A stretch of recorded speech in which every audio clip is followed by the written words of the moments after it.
चलिए रुक करते अगली खबर का। बात करते हैं पूर्व केंद्रीय मंत्री और श्रीगंगानगर सांसद निहाल चंद मेघवाल की, जिनको एक बार फिर से टिकट मिला है और टिकट मिलने के बाद वो रायसिंह नगर पहुंचे। यहां पर बीजेपी कार्यकर्ताओं ने उनका जोरदार स्वागत किया।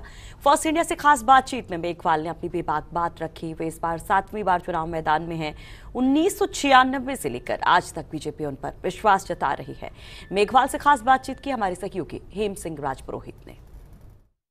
आज हमारे साथ श्री गंगानगर लोकसभा के सांसद व पूर्व केंद्रीय मंत्री निहाल चंद मेघवाल हैं, जिन्हें पार्टी ने आज फिर मौका दिया है। लोकसभा चुनाव श्री गंगानगर से चुनाव मैदान में उतारा है।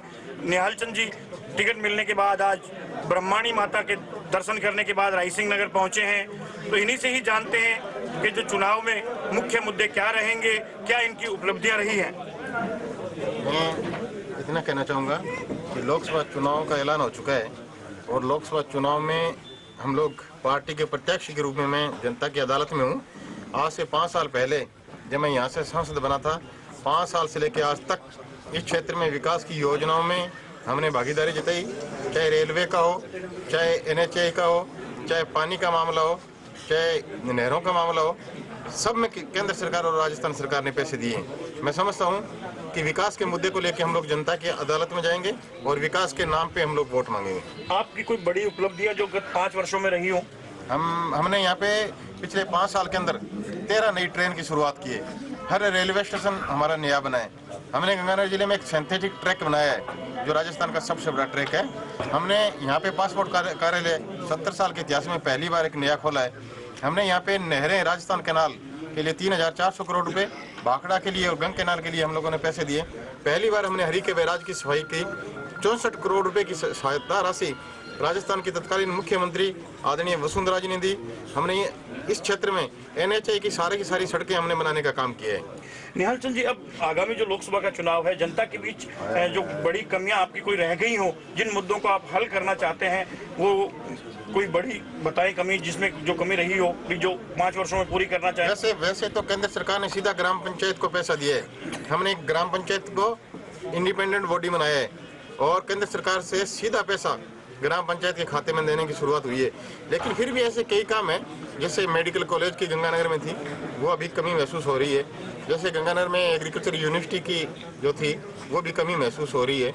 इस तरीके से हनुमानगढ़ में वॉशिंग लाइन का है, वो भी कमी महसूस हो रही है। इस तरीके से कुछ जो काम पेंडिंग थे उनको हम लोग पूरा करेंगे। एक निहाल चंद जी, 96 से लेकर पार्टी लगातार आपको रिपीट कर रही है। इसको लेकर के कांग्रेस भी सोचने को मजबूर है कि आपके सामने नया उम्मीदवार कैसा हो, तो कुछ कांग्रेस के प्रति अभी कांग्रेस को और सोचने के लिए मजबूर होना पड़ेगा। अभी तो आप देखो, अभी हम खेल के मैदान में आए हैं, जब छक्के मारेंगे तब देखना कांग्रेस को और ज्यादा।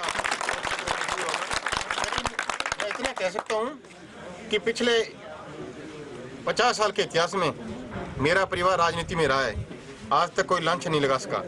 मेरे परिवार के प्रति जनता का जो स्नेह रहा है, उसको मैं उस कर्जे को कभी जीवन में उतार नहीं सकता। लेकिन मैं इतना कह सकता हूँ कि जनता ने जो प्यार हमें दिया है, शायद वो प्यार किसी को भी नहीं मिला होगा। पार्टी के कुछ चेहरे ऐसे भी हैं जो टिकट की दौड़ में थे, वो कुछ नाराज नजर आ रहे हैं, तो उनको मनाने का कुछ प्रयास? नहीं, कोई नाराज नहीं है, वो हमारे परिवार के सदस्य है। परिवार में बैठ के हम लोग बात कर लेंगे। नए जोश और नई उम्मीदों के साथ निहाल चंद जी 7वीं बार लोकसभा के चुनाव में है और लगातार जो योजनाएं थी केंद्र सरकार की, वो फलीभूत भी हुई और सबसे खर्चीले सांसद भी निहाल चंद रहे और नई योजनाओं के साथ फिर जनता के दरबार में हाजिर हो गए हैं और लगातार छक्के मारने की बात कर रहे हैं।